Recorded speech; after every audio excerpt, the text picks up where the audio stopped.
moi boa noite a todos. Gracias por vir. Algunos xa nos coñecemos personalmente, outros non. Agradecer, como sempre, ao Festival Mar de Mares que conte ca xente do mar.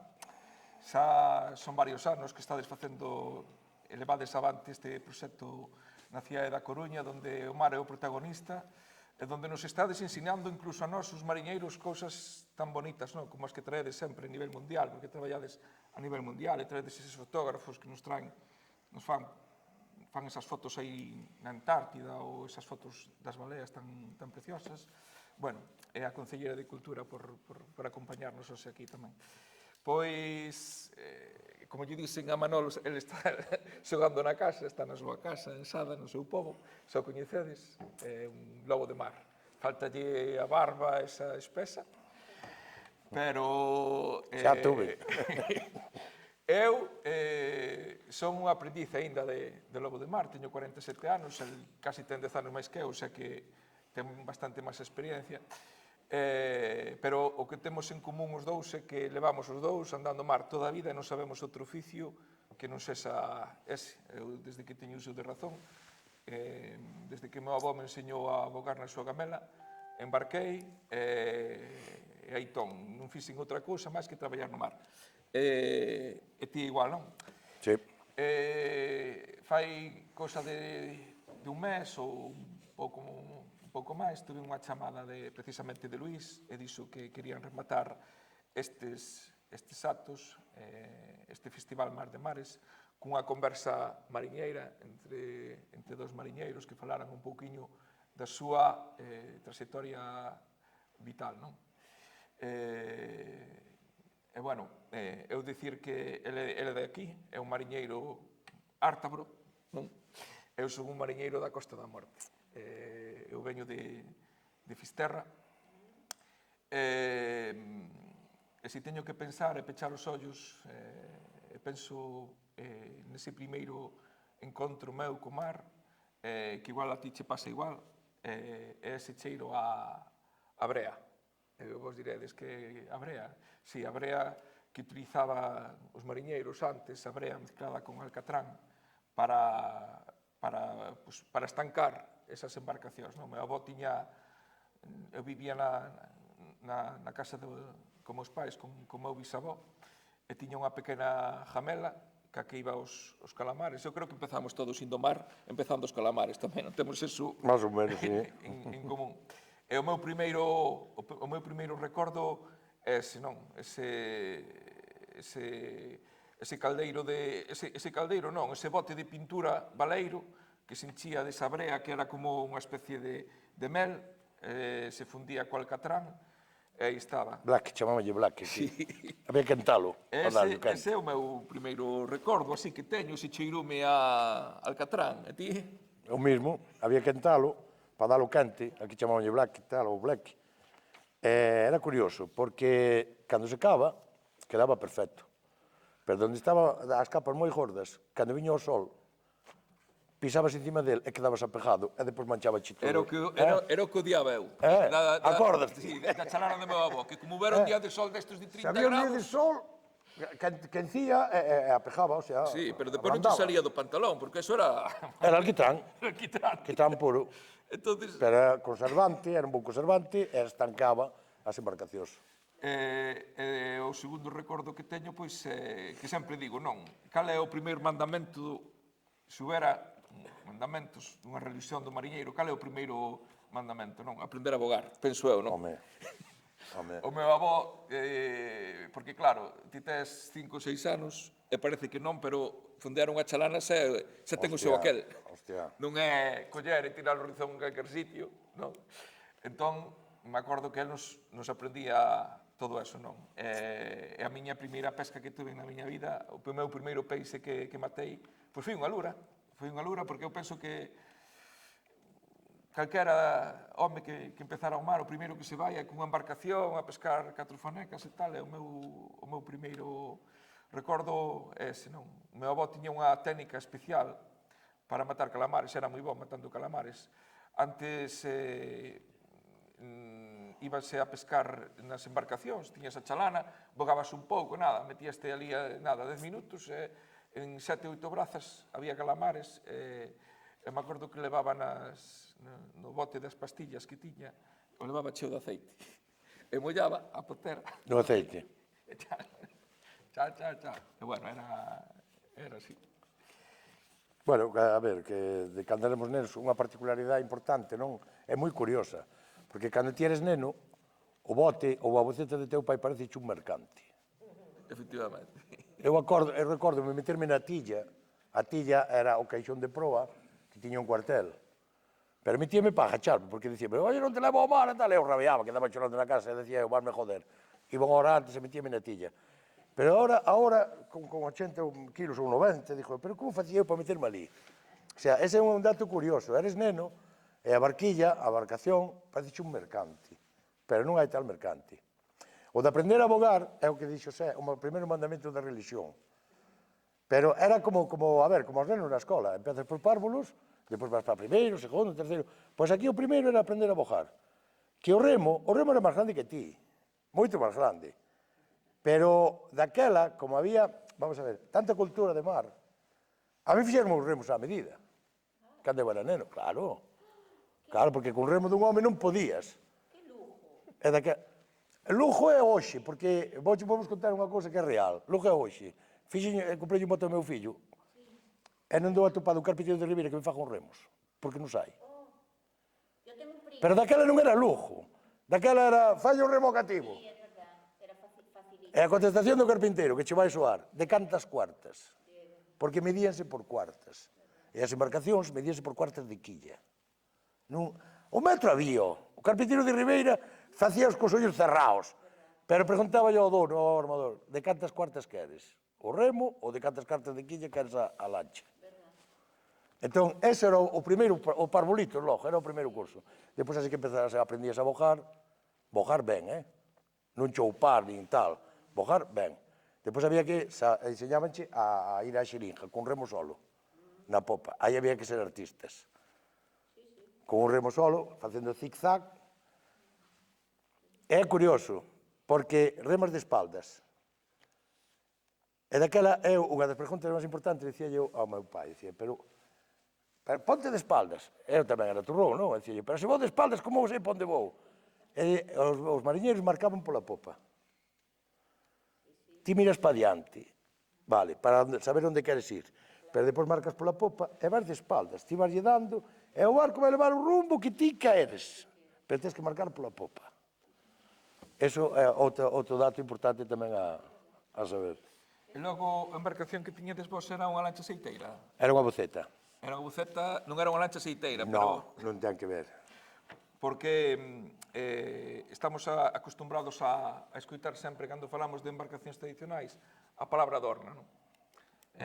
Casi podríamos dicir que sempre que falamos de embarcacións tradicionais, o primeiro que se nos ven á cabeza é ese tipo de embarcación, pero ese tipo de embarcación é unha embarcación que solamente hai nas Rías Baixas. É que é originaria da Ría da Arousa, principalmente. Claro, non é unha embarcación daqui. Aquí o que había antes, é o que había na Costa da Morte, que é unha embarcación que está totalmente desaparecida, o falarte de tilla, por eso se me ven á cabeza, eran ranchas eiteiras, pero que eu xa nin me acordo delas. Desapareceron en Fisterra aí polos anos 70. O modelo de construcción desa lancha, que eran unhas embarcacións que non tiñan motor, que sí, que se medían en cuartas. Diz que medían unha media de 32 cuartas, que viñan a ser 7-8 metros, pero imaginadevos unha embarcación de 7-8 metros con 3 metros de manga para mover a remo, pero sin embargo iban e tiñan que vogar. E tiñan ese camarote, porque eu a palabra tilla era unha palabra que descoñecía hasta fai pouco, non? Claro, que é hoxe o rancho. Eles se metían os homes ao abrigo. Era o camarote, efectivamente. A tilla, sí. A tilla metían os homes ao abrigo.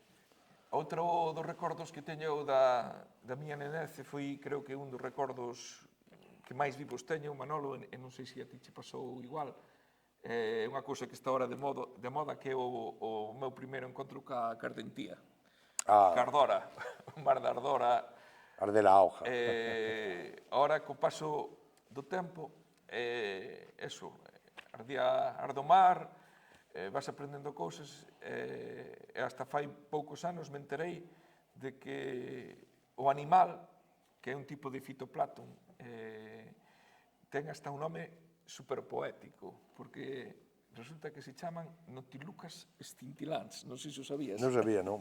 Noctilucas Sei que era son como é unha un tipo especie, Plancton, claro, efectivamente. Velo no microscopio é como un espermatozoide, é así un círculo e ten un flagelo, e resulta que cando hai varias teorías de por que se ilumina, non? Está claro que no mar se ilumina nós cando vamos co barco, o rozamos e se ilumina. Pero eu outro día escoitei unha teoría na radio, non sei se é verdade, se é mentira, diz que se ilumina porque se os peixes o intentan comer, despois eles vanse iluminar no seu estómago, entón os peixes vanse ver. Entendes o que che digo? Sí, pero bueno. Pois eso foi unha teoría que dixo un científico, que se iluminan por eso, non?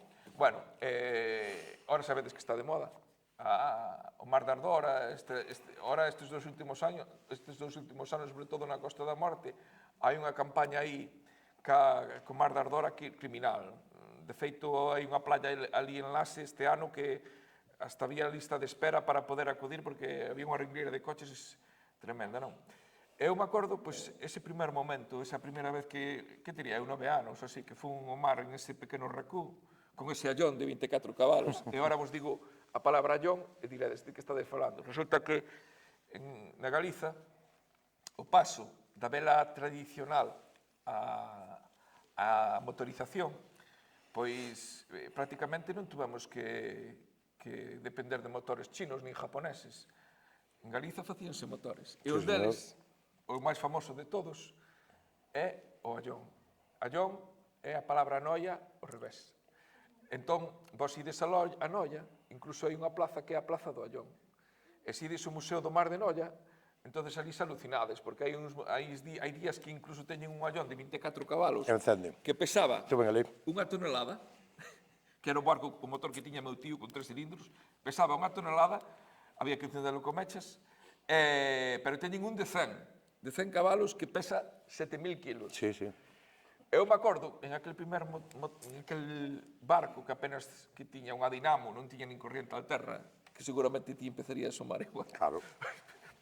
Apenas nos víamos, era toda oscuridade.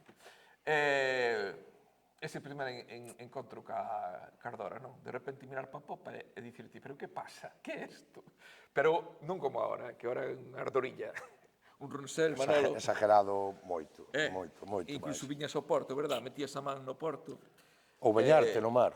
E me acordo ese momento, para min máxico, que sempre o conto, que foi un día que largámoslo o xeito, apagamos o motor, e de repente eu estaba mirando as estrelas ali no río de Corcubión, oscuras, daquela non había contaminación lumínica que é ahora, e de repente ves uns torpedos, pero auténticos torpedos luminosos, que pasaron e viñan contra debaixo do barco, e fixen, Dios! E despois, ao pouco tempo, escoito os golfiños, ao meu carón. Eran os golfiños, non? E parecían auténticos torpedos. E a verdad que foi, para min, un encontro... Tauliñas, sí. Eran arroases. Delfines. Ou tauliñas, para que chaman de tauliñas? Sí, home, a min... É igual, pero distinto. Vamos a ver, aquí cando éramos pequenos, como había tanta cultura mariñeira na tenencia, aparte, o que che dixen antes do remo, a nós armábanos un aparello, meu pai. E aquí hai un aparello típico daqui, desta ría, que se chama unha trilla. Non sei se o escoitaches falar dela. É un aparelliño pequeniño de arraste, de xoguete pos nenos, Sí. E ibas pola baixa mar e levabas arrastro. Os máis altos iban polo calón de fora, porque daballes o mar por aquí. E os máis baixos iban polo calón de terra. O sea, que se levaba arrastrando por dous homes. Arrastrando. Non, por dous. 7 ou 8 cativos por cada lado. Sí. Era para redar. Entonces, o meu primer contacto ca ardor do mar foi metido no mar.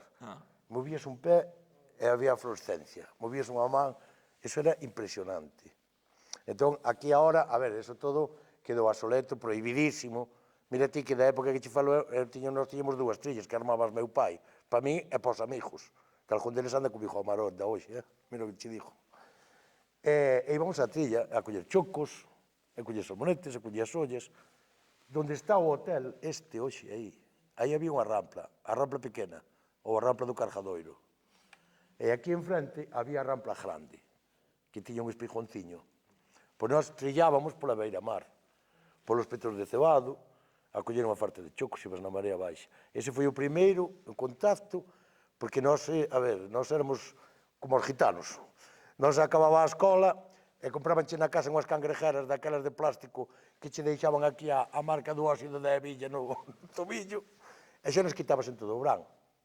E sempre estabas na ribeira, bañante e tal. Pero a experiencia máis grande foi ir de noite á trilla. Parecía que estábamos noutro planeta, ca fluorescencia, ardendo a auga. Vía os peixes correndo diante da boca da trilla. Eso era espectacular. De feito, eu no barco ese, cousas que vas, palabras que vas aprendendo que cando eres pequeno, estás ali no momento, pois non sabes que existe esa palabra. Resulta que o patrón este, que era meu tío, co que eu empecé a andar ao mar, daquela, na baixura, andábase a varios oficios, e se traballaba o sábado e o domingo. Era unha esclavitud. Traballaba bastante máis cando era pequeno, porque, e sobre todo, de onde son eu, que son de Cee, en Cee os domingos hai un mercado criminal, e bueno, a parte que se andaba a varios oficios. Ti imagínate andar ao cerco e ter un cuartel de volantes a bordo, que podías telo, podías andar ao cerco. É que se facía. E agora non, agora se andas ao cerco, andas ao cerco. Se ando ás nasas, non podo andar ás nasas ao parello, pero antes non.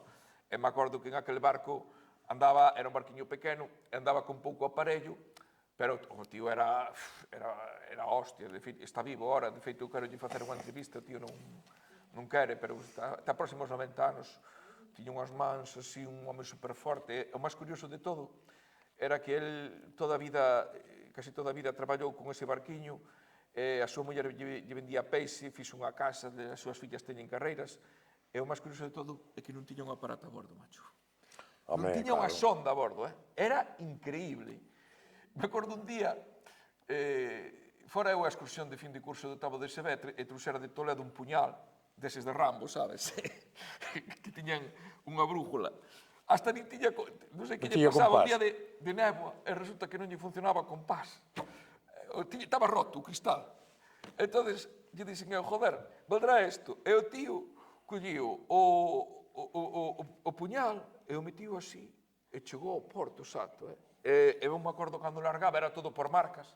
Daquelo era todo por marcas. O tío estaba largando e mirando marcacións, tal. Pero este home, ademais, tiña un nome moi especial. E antes me imagino que os patróns da súa edad, casi todos tirían este nome precioso, ademais. Eu me acordo que, como andábamos a moitos oficios, un deles era o xeito, que o xeito é arte, pois, casi máis ancestral de todas, non? Andar a Sardiña. De Galiza, sí.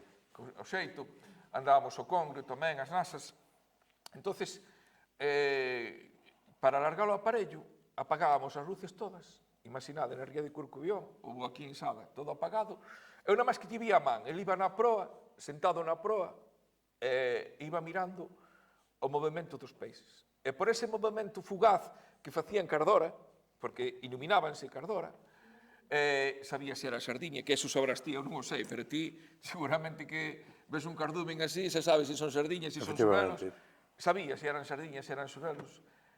Sabedes como se chamaban eses homes? Con quen fun ao mar eu? Cun taelleiro.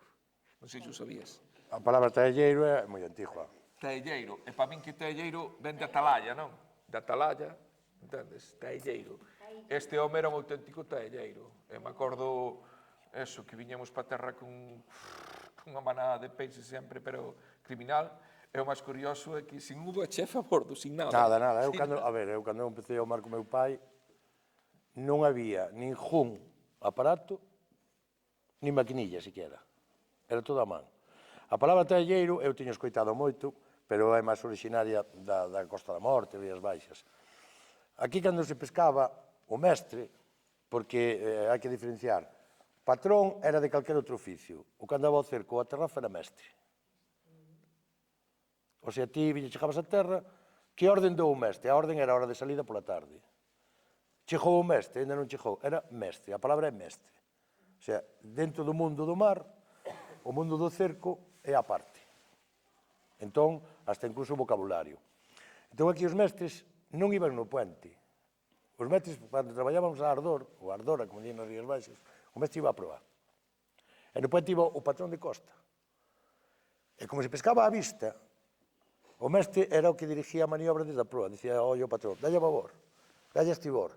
E hai anécdotas moi simpáticas, non? Que daquela non había botas, e daquela o mestre collía a zoca e poñíalle na cornamuza e dicíalle, aguántame a zoca á torre, ao que iba no puente. Esa é unha anécdota. Pero, efectivamente, pescabas á vista. Porque que isto é casi prácticamente imposible hoxe en día, non? Que seipa, que queda moi pouquiña xente que o seipa. Eu vou na proa mirando e conheceu o peixe que é. Conoce o peixe, pola forma de facer. Os mocarches e as parroches corren así. Se queres saber se son sargos, están parados. Chegas a eles e o sargo fai así, deita. Despois había que mirarlle o camiño, o rumbo ao peixe, para pescar. Entonces, o mestre que iba na proa, depois, cando viñeron as luces de tirar ao mar, levaba a luz. E vía un blanco de peixe, unha mancha era un blanco de peixe porque estaba parado, non cardumen. Tirabanlle unha luz, o mestre tiraballe a luz e depois iba para o puente facer a largada, acercabas a luz. Pero a mí enseñaronme de neno a conocer o peixe así. Ti miras na proa e sabes se é xurelo, se é sardiña, se é bucarte. O máis importante da sardiña era mirarlle o rumbo, o camiño, aquí diz o camiño.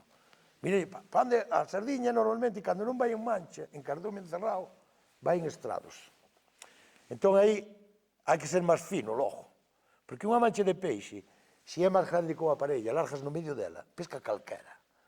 O lío era adivinar, mirarlle e saber collerlle o camiño ao peixe, e ti porlle o aparello por diante. Porque o peixe levanta un blanco no mar inteiro, o mar inteiro, aí afora, cando non había contaminación lumínica, efectivamente, todo era un blanquizal. E largaban 10 barcos e non pescaba nada. Poñíanlle o aparello ao revés. Largaban no blanco e a anécdota decíamos nós, o blanco volveuse negro. Acabamos de meter o aparello a borda e... Pero os mestres finos iban a proa e miraban o camiño ao peixe. E adiantaban o aparello por diante. E as sardiñas, cando van a carreiradas, aquí dice, o peixe vai certo. Pero había que saber para onde van, O peixe para onde vai? O peixe vai co facho pola torre por Vendaval, vai tal. Non había noroeste, nin suroeste, nin hostias, porque o que había era un compás. Era o único que había. E depois o que falas ti das marcas de terra, eu recordo meu pai que estábamos afora, non na costa, se andabas polas postas, tínhamos vido para terra tocando corremos nas pedras. E non se vía o da proa co da popa. Pero se estabas afora e se cerraba de néboa, viñamos para terra, para a casa. Porque non se podía traballar, porque non vían os montes. Marcábanse polos montes, polas casas, aquel alcoholito, a iglesia, o campanario do cementerio, e todas estas marcas de antigo. Pero efectivamente se pescaba ca vista. De feito aquí, no noso pobo, en Sada, cando deixaba de arder a auga, que iso é no inverno, porque o nombre do bicho, este curioso que dixeche, eu non sabía o nome, eu sí sabía que era un ser vivo, que cando máis arde a auga, cando máis floración ten, para eso fai falta que teña unhas temperaturas adecuadas e unhas condicións climatológicas adecuadas, porque por eso a auga só arde de verán. Hai noites de inverno que tamén arde, pero son circunstanciales, porque ao mellor é unha noite de inverno que non fai frío, e que está calma, e que reúne esas condicións. Arde menos, pero arde. Entón, aquí cando deixaba de arder a auga, as tarrafas amarraban. E había que cambiar de oficio. Había que ir ao bou, había que ir á rapeta, había que ir ao palanque, había que ir ao que se poidera. Que, como ben dixo Xosé, eu recordo na casa de meu pai, hoxe íbamos á rapeta, pero pola tarde metías o mar, era o mar vivo, logo, o sea, mar de fondo, e non valía o mar para ir á rapeta, botábamos en terra na rampla, e embarcábamos 3 cestas o canto de palanque. Non se perdía de ir ao mar, quero dicir. É todo á man. Remo e vela. Que eu, cando fun, xa había motor. Pero, por exemplo, na Boceta había motor para ir e vir.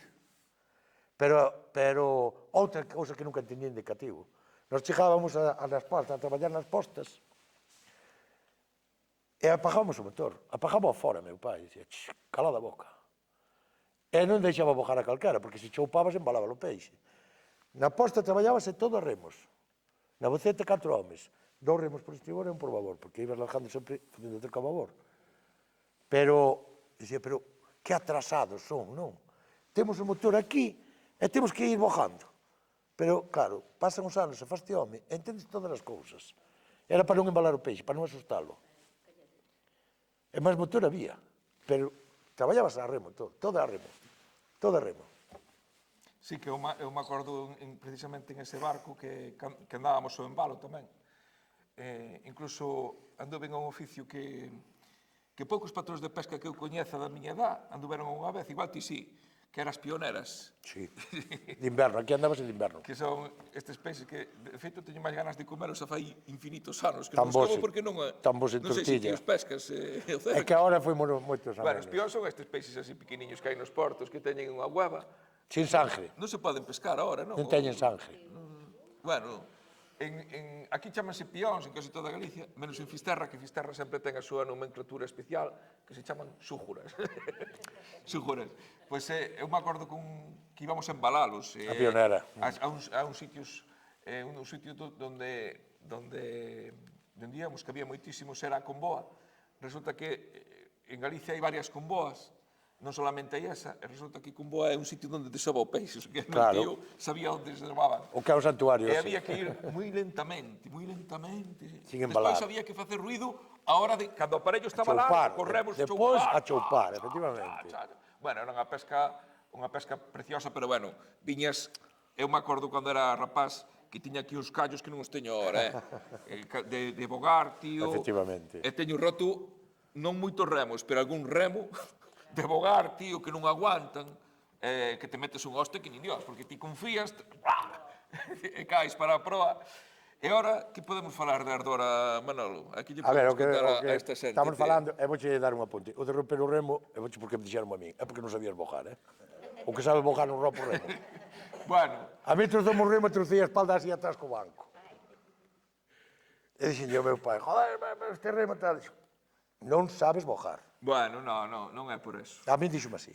No, que eso é pola... Se o remo está podre, non pasa Eso é nada. pola calidad do remo. Pero bueno, o que estamos coincidindo os dous na mesma conversa, outro punto é, outro detalle é que o mesmo peixe, porque en Galicia temos tanta riqueza que en cada porto ten un nombre distinto, o peixe é o mesmo.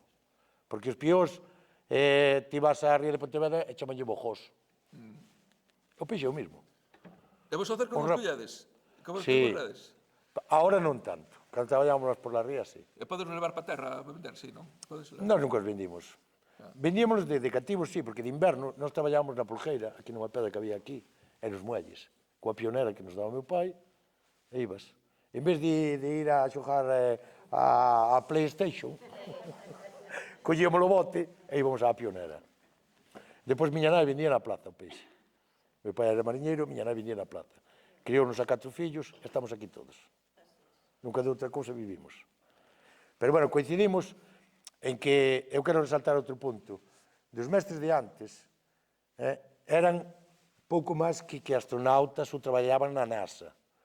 Porque eu recordo, costoume moitos anos, darme conta. Meu pai se cerrábase de niebla e tiñamos un compás na boceta. Entón, un compás iba nunha caixiña, sabes, que tiña unha tapa así. E dicía meu pai, pon o compás aí. E poñelo encima do motor, e el desconfiaba. E dicíame, o compás non marca ben. Dicía, pero está cerrado de niebla. Como este home sabe que non marca? Pon o compás enriba do aparello. E poñello enriba do aparello. E tiña un reloj de bolsillo. Claro, evidentemente, o único dato que había era que cando se cerraba de niebla, sabías onde estabas. Pero o lío era vir para a casa. Entón, meu pai collía e dicíame, pon o motor a 3/4 de marcha.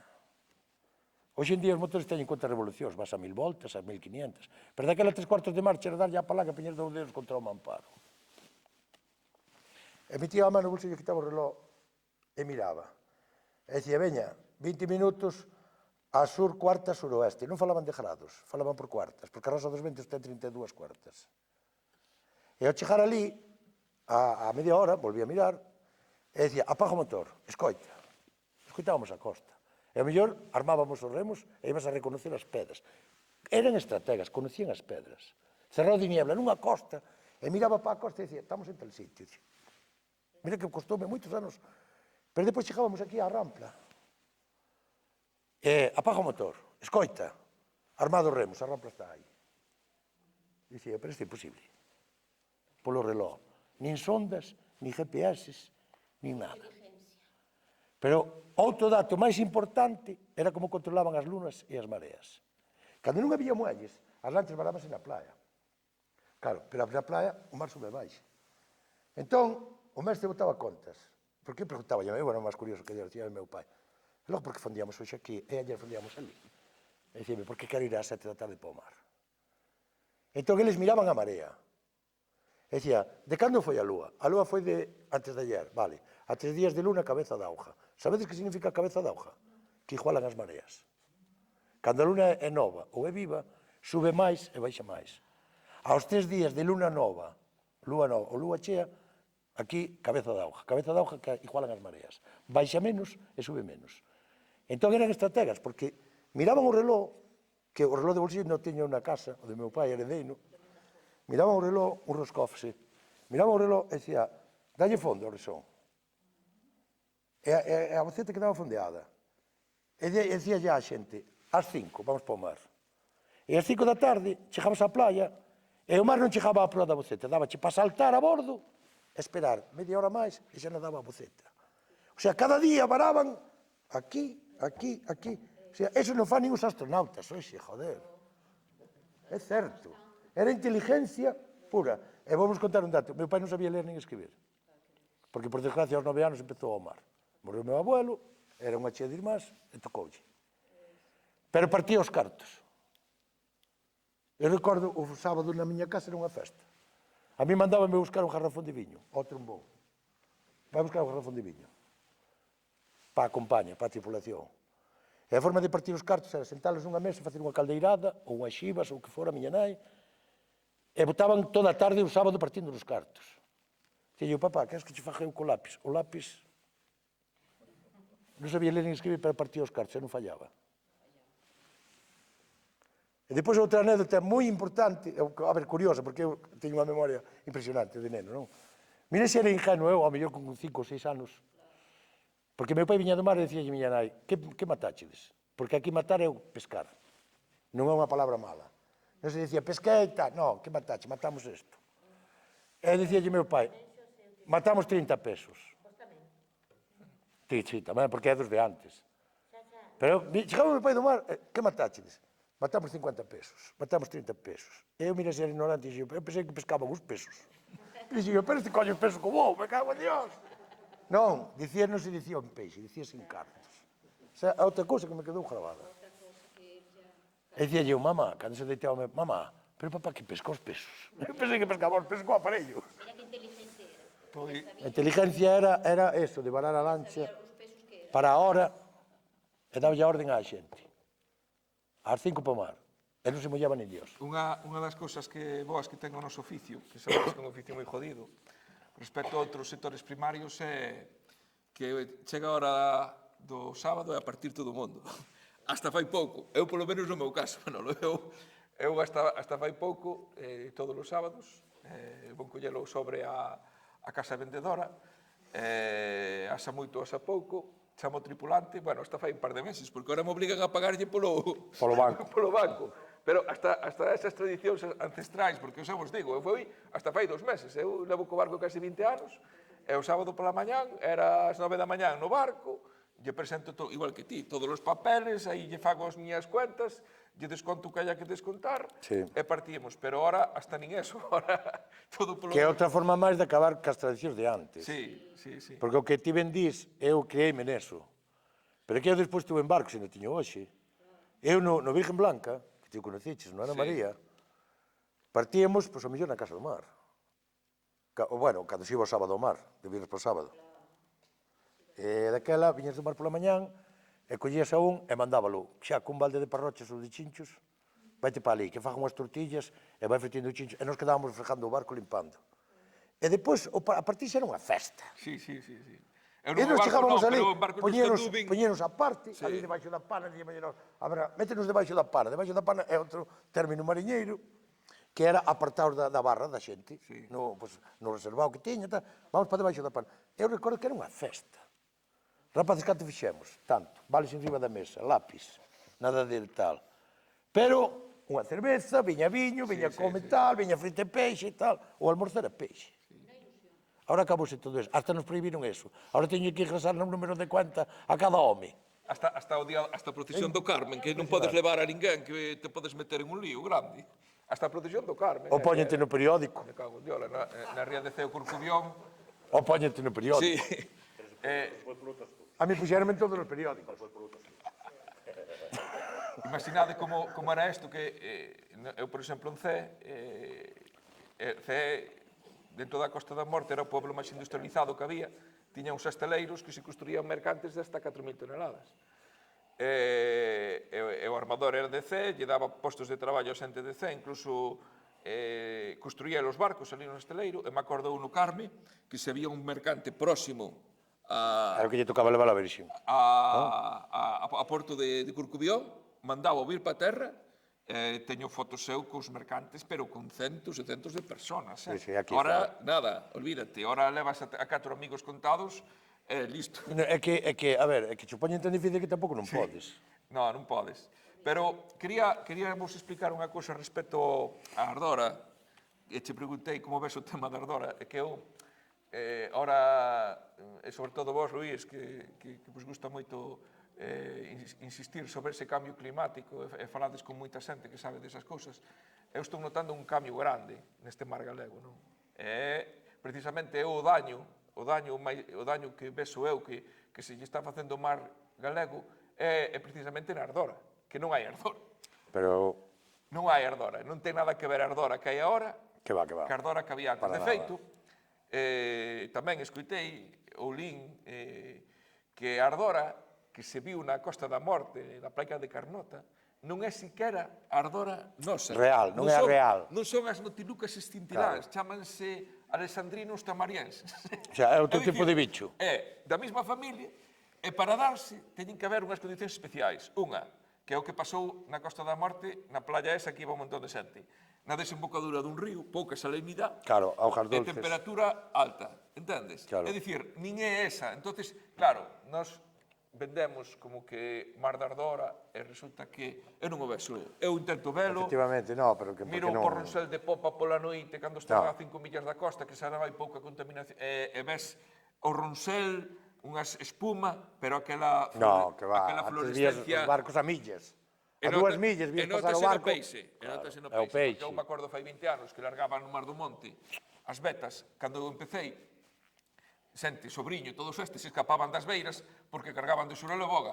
Claro. E ora estão collendo máis salmonete que boga. Claro.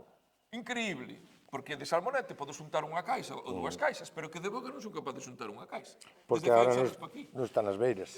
nin o xurelo. Claro. E o mar está cambiando moito. Moito, pero tampouco podemos ser non podemos ser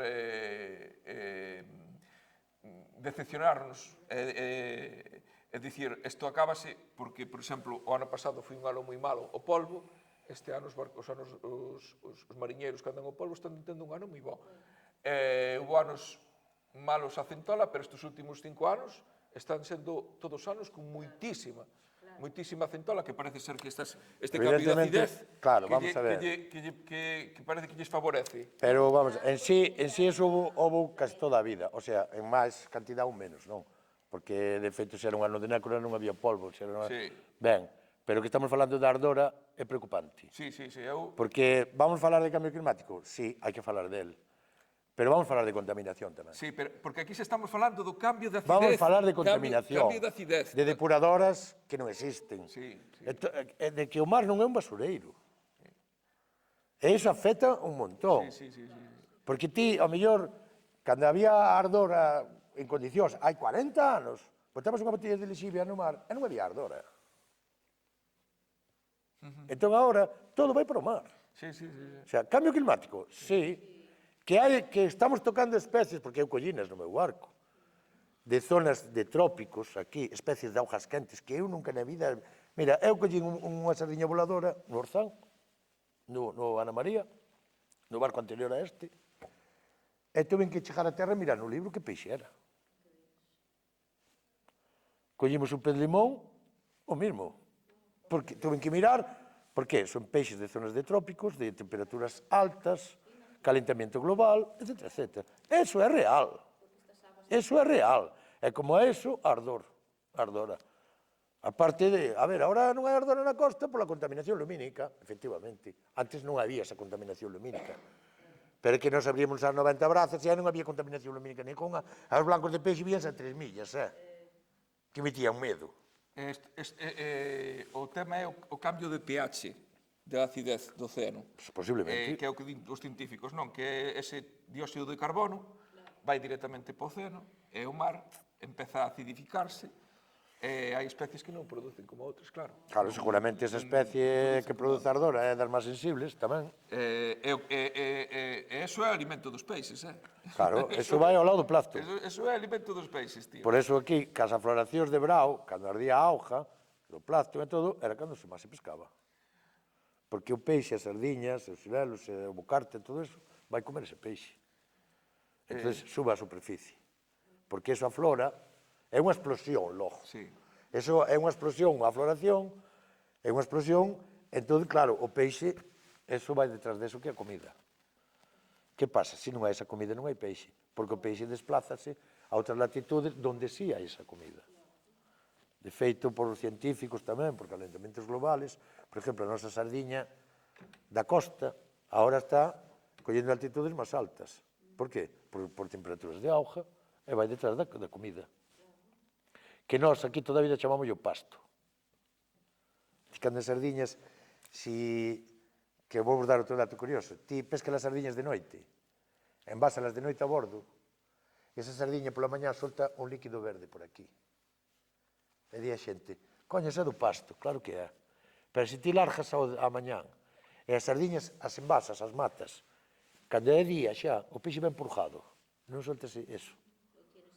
Non. E daquela, unha sardiña dunha zona ten máis grasa que outra polo pasto.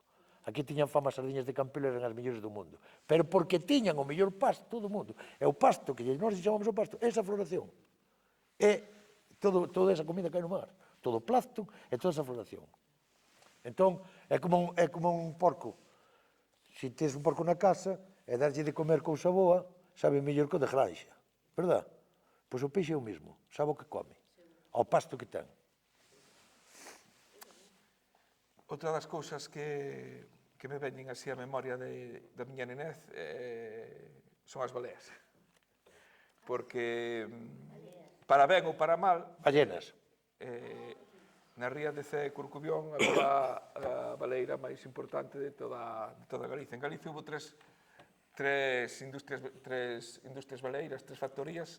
Unha estaba no norte, outra estaba en Cangas, e outra estaba en Cee. Canaliñas, non? En Caneliñas, sí. Empezou a funcionar antes da Guerra Civil, porque os noruegos, con capital noruego, veu un noruego aquí, incluso veu un barco, un mercante, trouxo todo o material para montar a primeira baleira.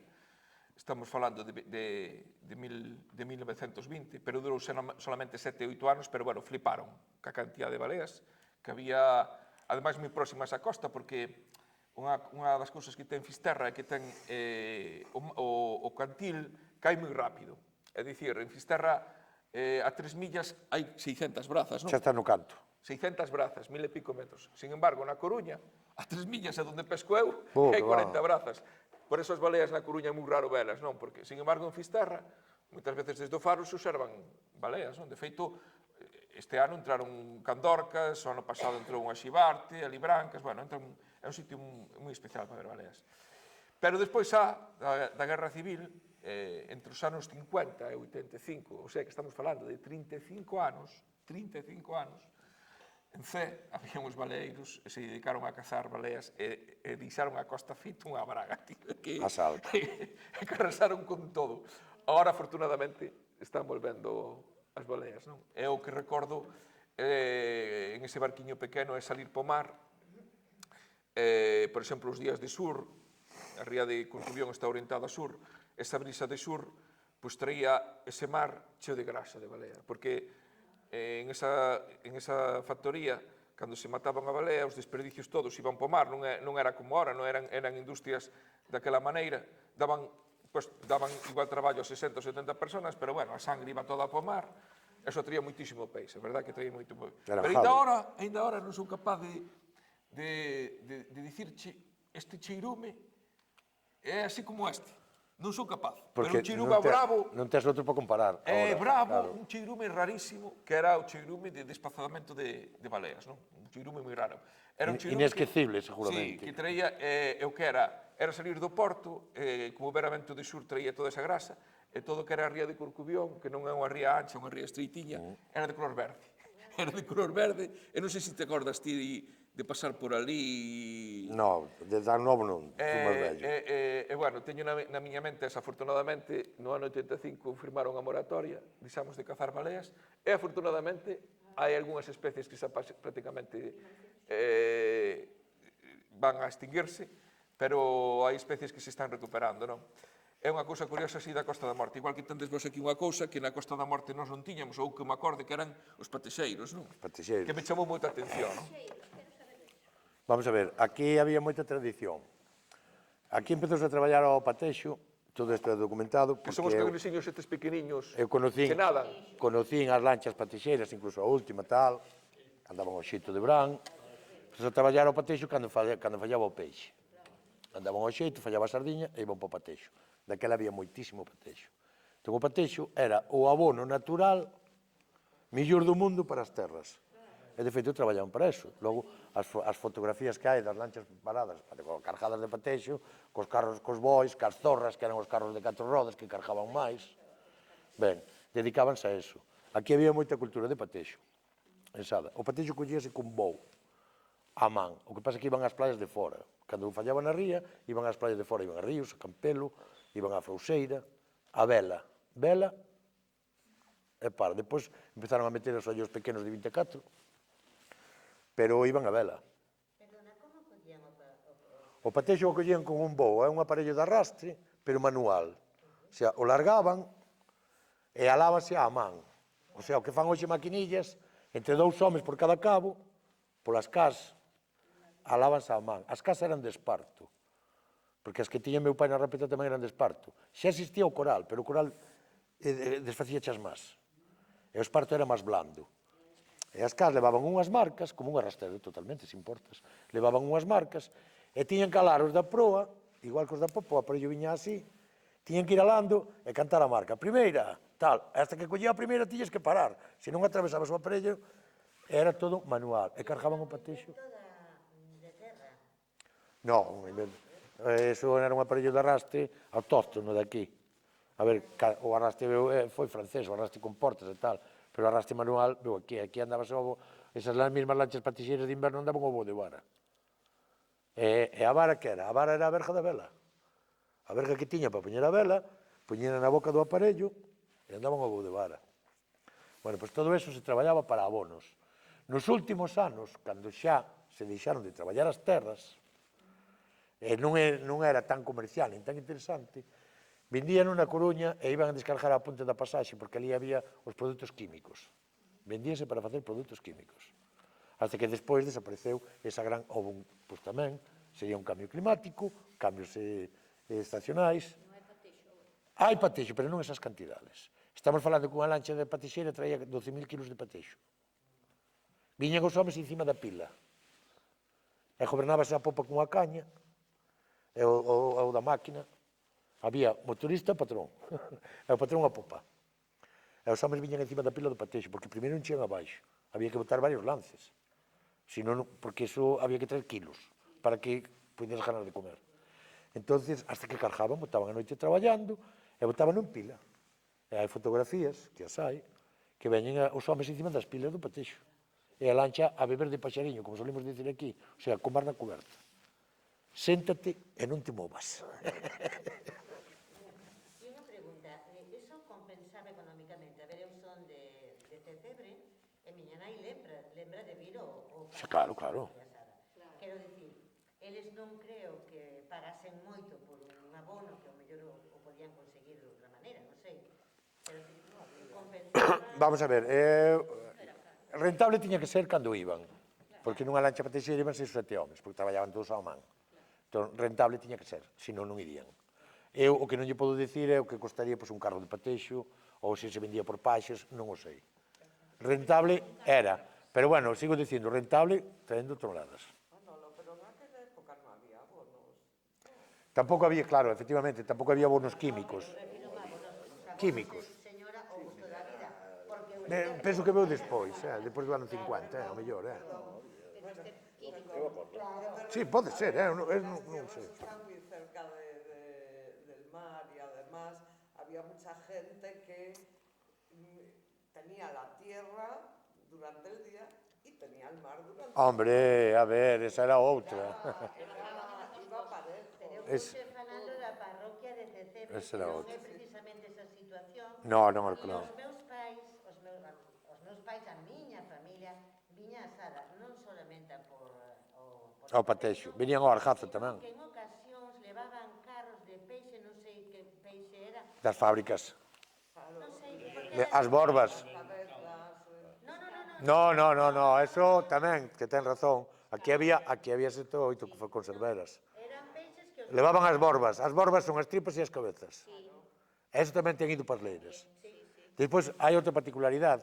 Por exemplo, os patexeiros aquí de Sada, cando estaban, por así decirlo, os clientes da zona atendidos, tamén lle vendían e levaban as lanchas da María hasta Betanzos, para que a xente daquela zona lle quedase máis cerca. Estamos falando de vir cun carro de bois, non era un camión. Entón, unha persona que vivira, pois a mellor na zona de Chelo, pois chegar a Sada cun carro tiña que salir 2 días antes. Entón, a lancha patixeira iba na Marea, aí xa tiñan os clientes, a Miño, tocaban a bujina, que ti me regalaches. Por certo, as caracolas, tantas caracolas había no mar, ahora están Tocaban a bujina desaparecendo tamén. para chamar a xente. Aquí, cando non había boa plaza, por exemplo, viñan do mar, as lanchas, e non había boa plaza, os que chegaban de últimos, porque os que chegaban primeiro viñan as regateiras, as mulleres, e claro, vendíanse 2 ou 3 lanchas de peixe. Pero se que esas mulleres estaban satisfeitas, ou non había máis capacidade de compra, e os que chegaban detrás iban a Miño, a remos. E a chegar a Miño, atacaban a rapla, tocaban a bujina, e baixaban as regateiras de Miño. Ou a Betanzos, polo río. Pero todo era traballo, de remo e vela. Todo. Ahora sabes que, mirade como vai evolucionando o mundo do mar, ahora o pateso, este ano, por exemplo, hai moito pateso. De feito, hai tanto polvo este ano porque hai moito pateso. O pateso, o polvo que se derrite polo pateso. Polas nécoras, verdad, polo pateso. E as rebalizas. No, bueno, non o provei, pero é todo agua, apenas ten carne. Vamos a ver, según é moi ácido. Sí. Sí, pero ten tanto fosfato para a terra, tanto que para o corpo humano fai daño. Pois, É ácido. mirade como vai evolucionando o tema do mar, que hai anos que escasea. E hai un tipo determinado de flota que é a que se dedica a pescar a robaliza, que a carnada principal é o pateso, sobre todo as femias ovadas. Claro. A femia pequena, sí. As femias ovadas e robalizas é que eso é un manjar. Entonces, ora pagan, e hai xente que se dedica con nasas a pescar o pateso. O berreño a 20 ou 25 euros, non? Sí, señor. E igual, eu coñezo un amigo meu na Coruña que anda ao pateso, ao haber tanto, pois seguramente que eses barcos que andan a robaliza, se alargan eles as nasas, e xa o collen tamén. Pero cando hai moita dependencia e non hai pateso, hai barcos que se dedican exclusivamente ao pateso e andan repartindo por toda Galicia. Igual o levan a Fisterra, e lles compensa, porque Claro. igual levan 15 ou 20 barreños, vivo, porque o pateso dura bastante tamén. Aguanta moito. E eles teñen que comprar como carnada, como se foren sardiñas. Claro. Mirade como vai evolucionando o mundo, Pero dile de mi parte que cuidado con las mamás, que las dejen de sobar, Bueno, porque si no se va a acabar el paquete. sí. Pero, se é para carnada, non se rompe el ciclo ningún. No, porque a robaliza, a lubina, vai a comer igual, a ovada. Sí. O que pasa é que se a tes ti enganchada escada nun anzuelo, mellor. Pero comer vai a comer igual, ainda que ti non a poñas no anzuelo. Quero dicir, non se rompe ciclo de vida ningún no medio. E además, vou vos dar un dato moi importante, xa que falamos desto. Porque temos unha opinión pública moito en contra. Nós, os mariñeiros que vivimos do mar, as nosas familias, os nosos avós, os nosos fillos, somos os primeiros e os máximos cuidadores do medio. Ainda que moitas veces en algún medio aparecemos de depredadores, de esquilmadores, é todo o contrario. Porque eu sou unha cuarta generación, e xa teño un fillo que anda comigo ao mar, de 17 anos. E quero que siga. Y le enseñas. Pero por eso mismo son eu o primeiro en cuidar o medio para que os meus fillos teñan futuro. O sea, dato máis importante imposible. Ainda que moitas veces temos publicidade en contra. De que esquilcamamos, que arrasamos. Eso non é certo. Nosotros somos de familia pescadora de toda la vida, mi padre. Claro. 7 hijos, nos crió como el mar. Pois por eso mismo. por iso mismo, Y entonces, mira, qué abundancia. efectivamente. Quedan 5 minutos. Fala, Xosé, que quedan 5 Bueno, minutos. pois, nada, para rematar esta charla, como nos poñamos, xa vos digo que temos para moitísimas A ver, horas. é que a mí porque todo o díxome que unha hora falamos e dixen, ahora "Ora, chega é a nada". infancia. Xa non nin vou falar nada do meu barco, que levo con el 20 anos, pero sí que me gustaría, chamase Primeiro Villar, que comprei no de segunda man, é o apellido do antigo propietario. Se fora meu, chamaríalle Deus, sí, posiblemente. O que sei, un nome máis poético, pero bueno. ¿Este qué? Primero, No, chamase Primeiro Villar. Quería lervos un texto que me pasou realmente para rematar. Só vos digo, levo 20 anos, prácticamente 20 anos como o barco. Pero antes desto anduve a outros oficios, anduve ao Arrastre do Gran Sol un pouquiño, pero anduve casi 4 anos en un barco congelador que tiña o porto base aquí na Coruña, que se chamaba Troita, en un sitio moi lonxano que se chama Rocal. Rocal é unha pedra no medio do océano, entre Islandia e Escocia. Está a mesma distancia de Islandia e de Escocia. Un sitio jodidísimo para pescar. Eu fun ali a ganar para o meu barco. Tiña ganas de comprar un meu barquiño pequeno. Para eso tuve que estudiar, saquei o meu título de capitán de pesca, ali en Vigo, co meu compañeiro Javier, que está aí, que tamén é capitán de pesca, el seguiu que a tradición de capitán de pesca anda por todo o mundo. Eu non, eu sabía que o meu destino era andar a baixura. Pero me retrocedo outra vez á infancia, cando estaba en octavo de SB, ou sétimo de SB, eu li un texto nun libro de galego, de Castelao. E ese texto a mí me deixou impresionado. Cheguei a casa super emocionado porque en ese texto estaba a realidade vital do que é a Galiza e do que foi a Galiza, non? E cal é a miña sorpresa? Que no último barco no que anduve no Gran Sol, no Grampian Avenger, que foi un barco no que fixen unha marea de casi 80 días ao arrastre, levábamos, eu que sei, 60 ou 70 días de marea, e veu a lancha, chamamos nos as lanchas de inspección, os barcos de inspección, que son patrulleras, chamamos a lancha. Cal foi a miña sorpresa? Que eu quedei alucinado, porque eu xa sabía que esa iba a ser a miña última marea ao Gran Sol, que resulta que o copo, o aparello, que a malla medía 1 milímetro menos. Eu quedei alucinado, porque dixo, me cago en Dios. Tiña que medir 80, e uns medían 80, outros medían 79, e bueno, chega o inspector arriba e lle di ao patrón, mucho problema, eu iba de patrón de costa, mucho problema. E fomos presos. Presos para Galway, Galway é unha cidade universitaria no oeste de Irlanda. E, bueno, presos literalmente. O barco estaba preso, pero nós ali nos deron cartos, estuvamos 7 ou 8 días retenidos e depois salimos para o mar. Pero que curioso que revivín esa historia de Castelao na miña propia carne. Está resumida aquí neste texto, que prefiero que o leades, porque vamos ler o texto de Castelao, non?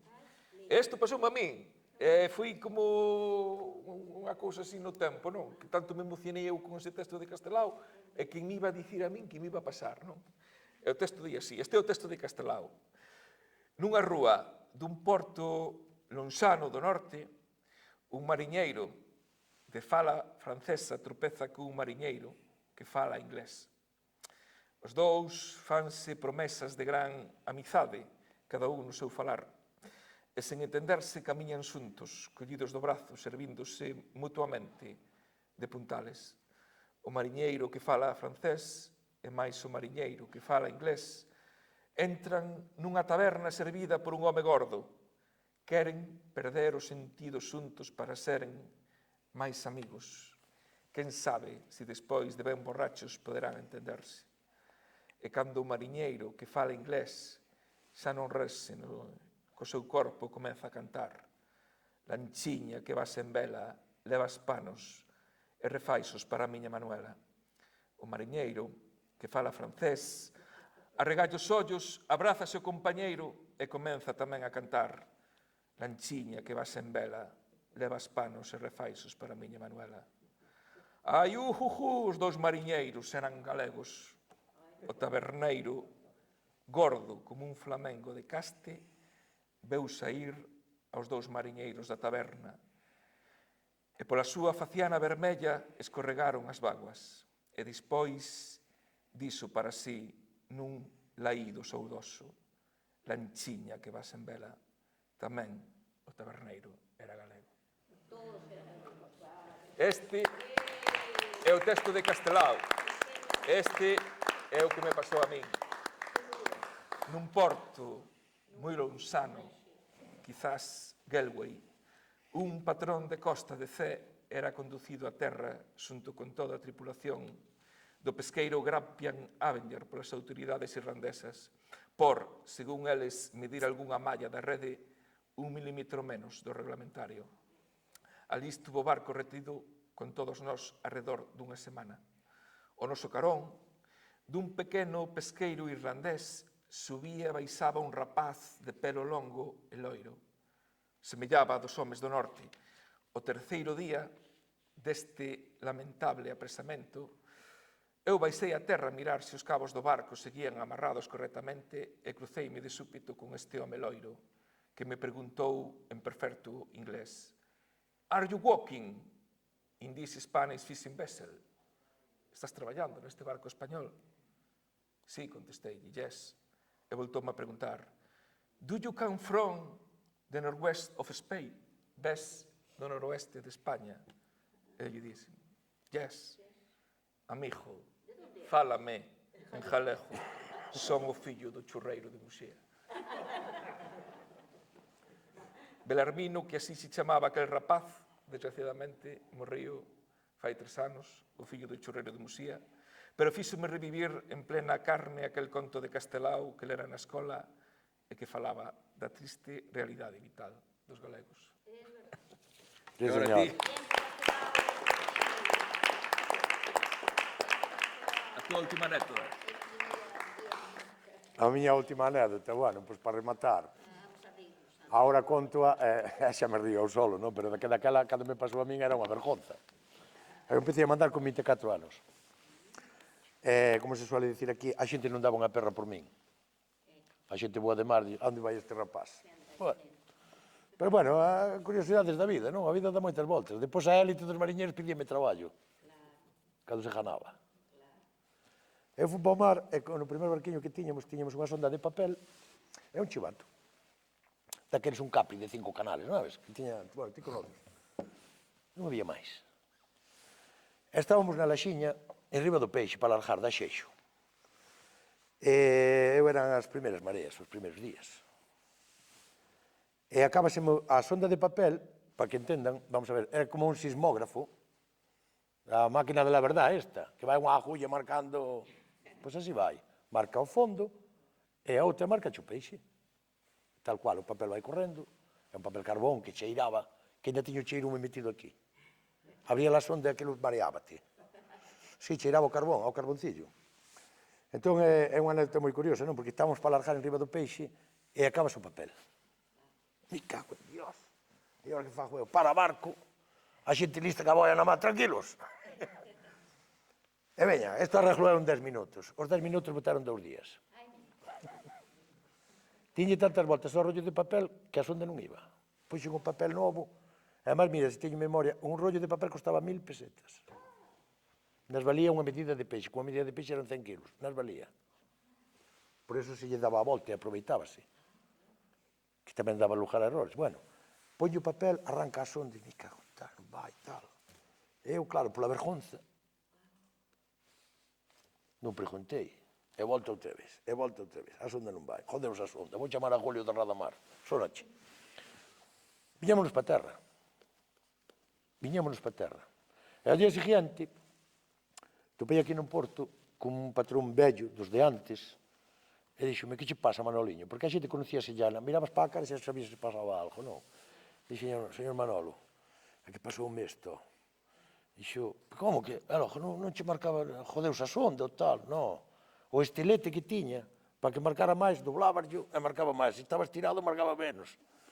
E dixo, me espera, que vou contigo ali a bordo. Fai o favor, veña comigo ali a bordo. E veu. E vai o home, abriu a sonda e díxome, non lle digas a nadie. Puxeches o papel ao revés. Oxe, ríome. Oxe ríome, pero daquela se sentera a tripulación vou eu solo ao mar o día siguiente, Bo, o conto moitas veces, pero a xente, é que vamos a ver, eu tiña 24 anos, e o home máis novo mellor tiña 50, cuidado. É un mestre de 24 anos coa tripulación de 50 anos. Se lles dixo do papel o día siguiente vou eu solo ao mar.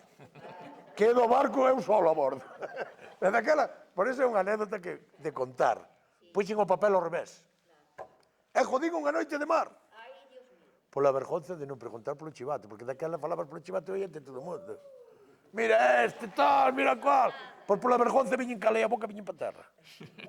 E dixemos, señor Manolo, tranquilo que eu non lle vou dicir a nadie. Pois tal cual, sí señor. Menos mal, menos mal. Pois tal cual.